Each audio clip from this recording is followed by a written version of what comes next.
I'm back with another uncomfortable conversation that kind people love to avoid but desperately need to hear.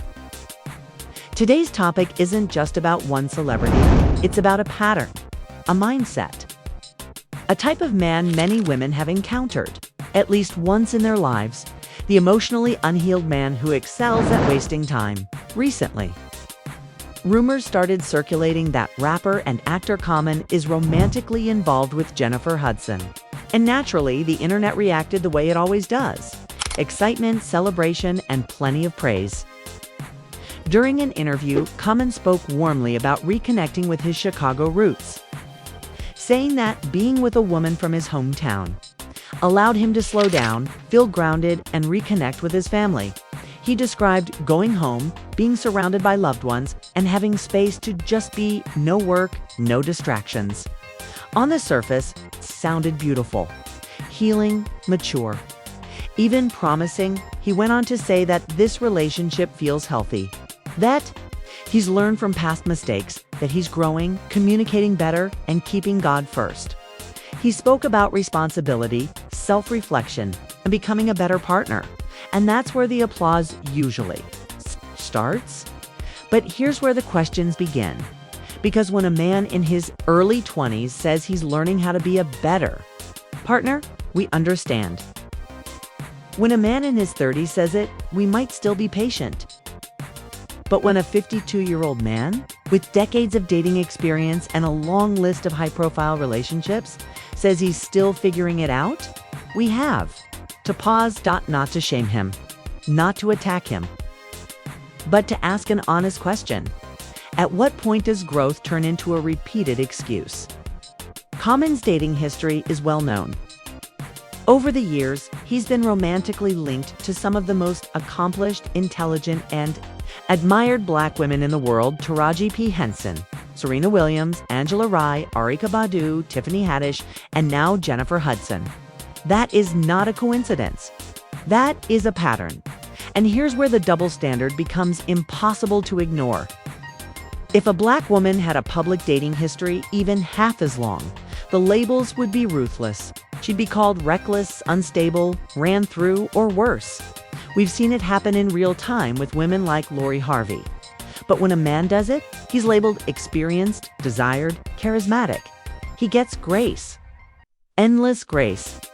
Common himself has spoken kindly about nearly every woman he's dated. Calls them queens. He praises their intelligence, their strength, their beauty. He speaks warmly about Serena Williams, describing her as smart, fun, and wonderful. He speaks respectfully about Taraji P. Henson, admiring her values and motherhood. He's spoken about Angela Rye as a strong, intelligent woman who challenged him, and yet every relationship ends the same way. That's not bad luck. That's not coincidence. That's consistency. In interviews, Common often repeats the same language. I'm learning. I'm growing. Becoming a better boyfriend. He said it after Angela Rye. He said it after Tiffany Haddish.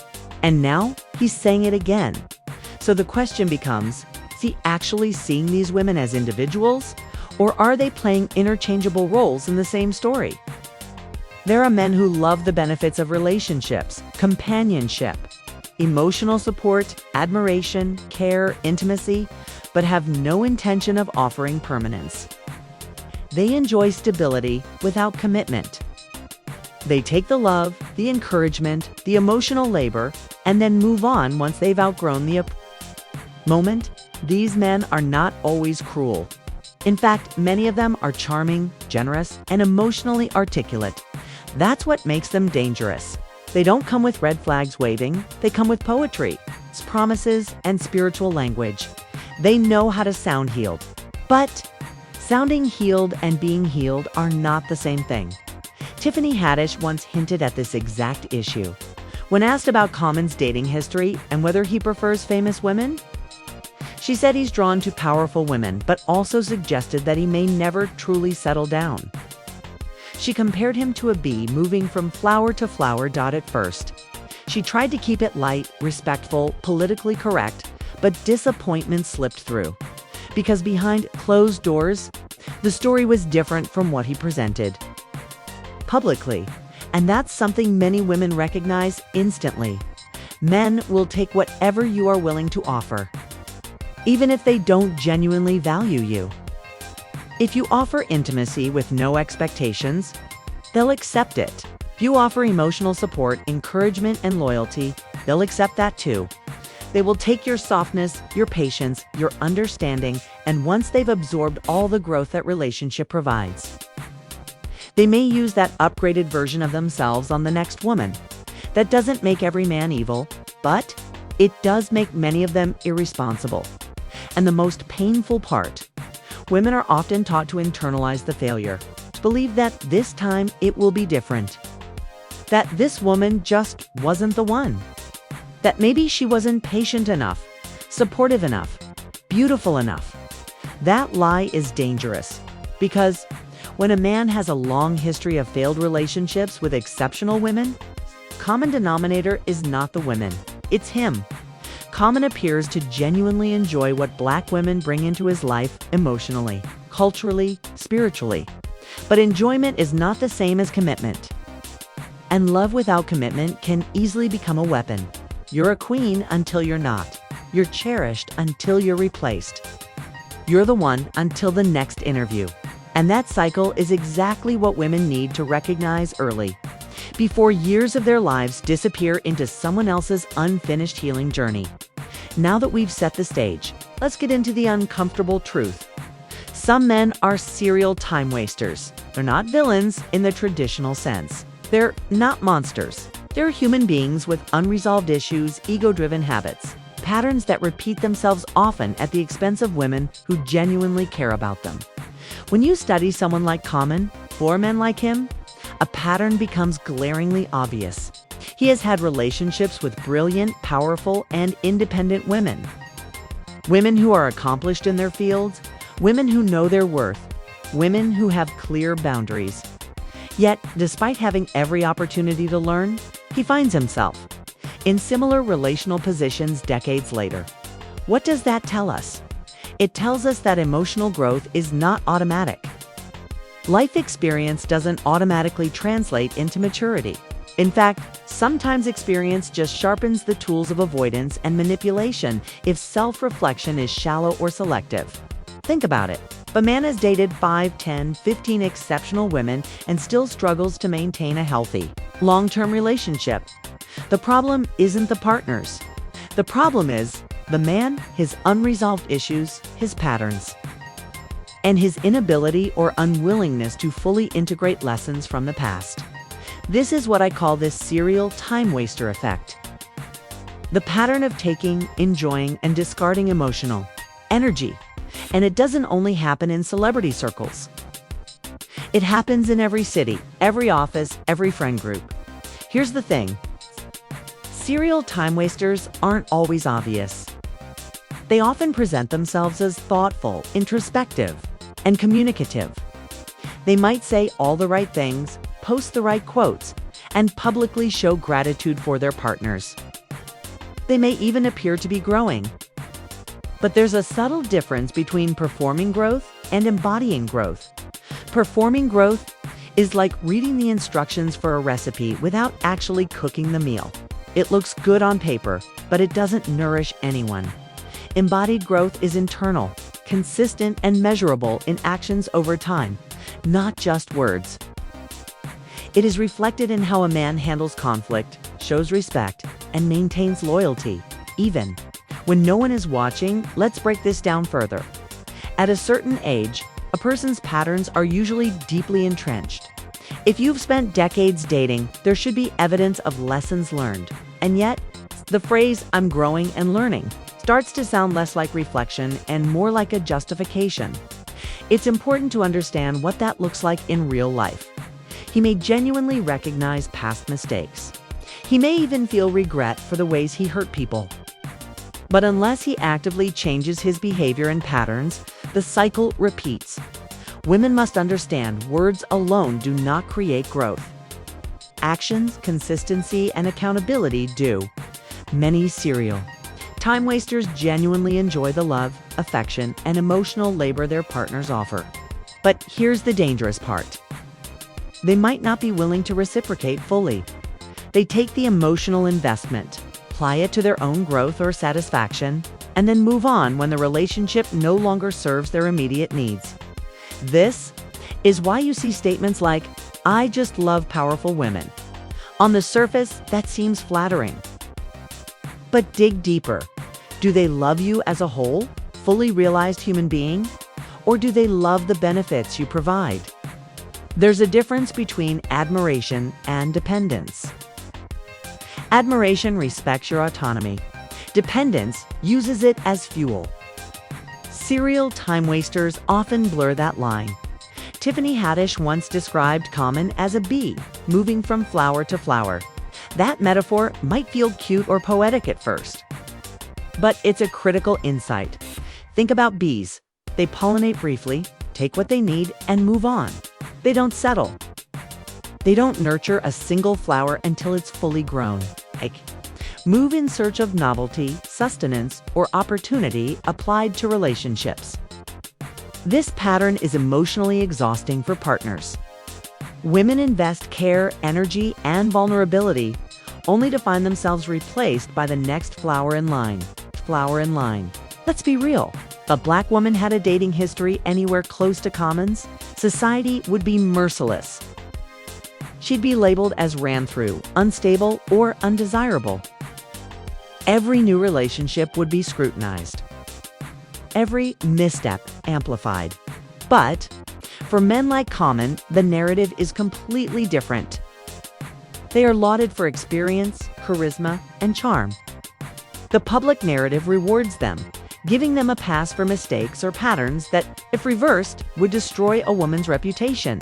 This isn't just unfair, it's dangerous. It conditions women to accept behavior that they would never tolerate from someone else, all while internalizing blame when things go wrong. Serial time wasters often say the same things about multiple women. "She's amazing. She's my queen. I've learned so much from her." But what happens when the relationship ends? The narrative shifts. Suddenly, the woman who is a queen is no longer relevant. That inconsistency is the hallmark of someone more invested in the idea of love than the person they're with. It's easy to be poetic in hindsight. It's easy to speak about growth abstractly. But the proof of emotional maturity is in continuity, not in social media posts or public interviews. Women often feel personally responsible when relationships fail. Society conditions them to internalize the blame. Maybe they weren't enough. Maybe they didn't support enough. Maybe they weren't the right fit. But patterns reveal truth.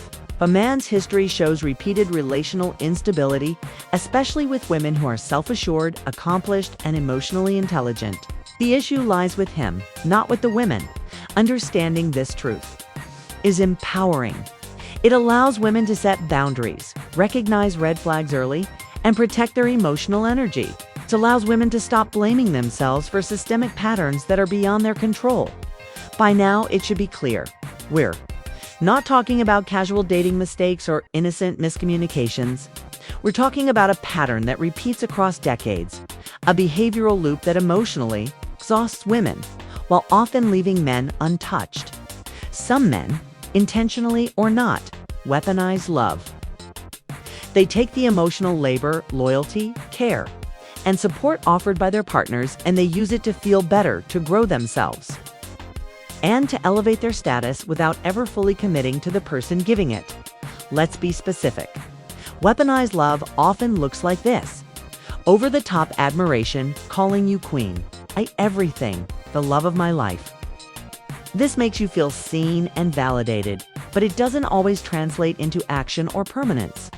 Repetition of the same phrases across relationships. If you've heard him say the same things about multiple women, it's not a coincidence. It's a pattern. Delayed accountability.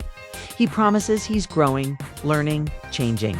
But there's no measurable evidence over time. The relationship ends and the promises evaporate.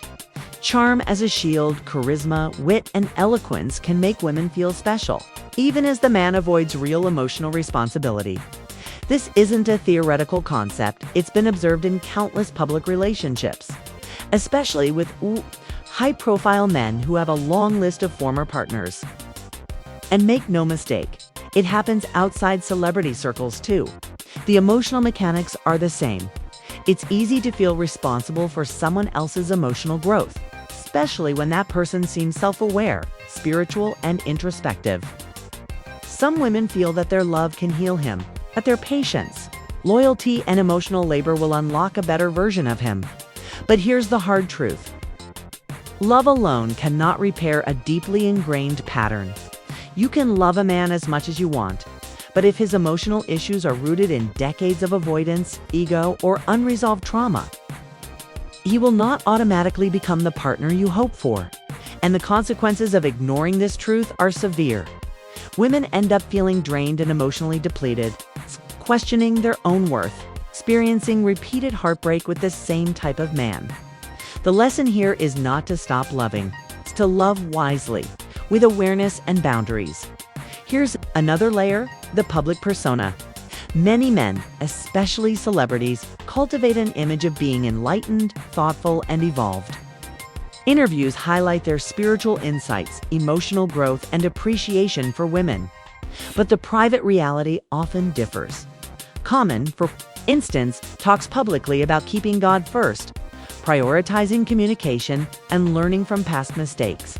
That's admirable on paper. But his relationship history shows a recurring loop. Patterns of emotional inconsistency and short-lived connections.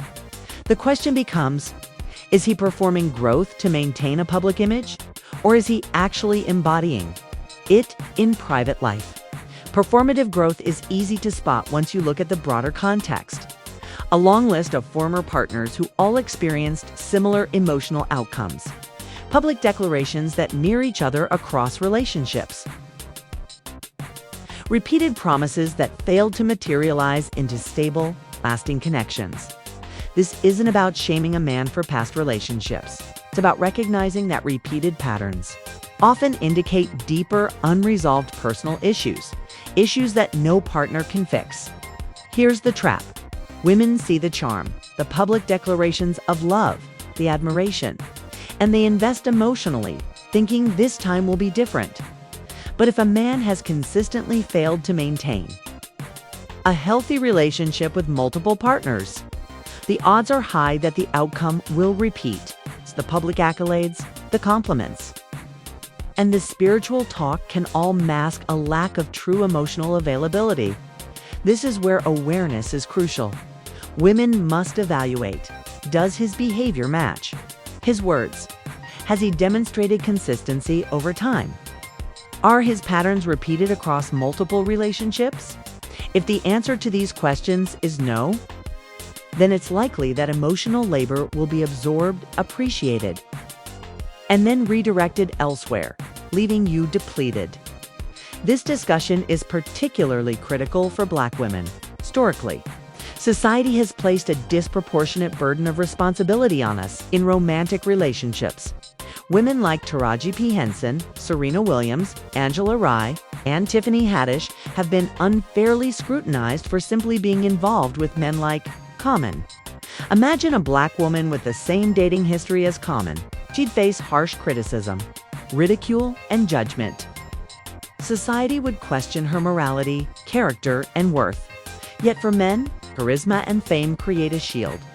Their repeated patterns are often excused, rationalized, or even celebrated.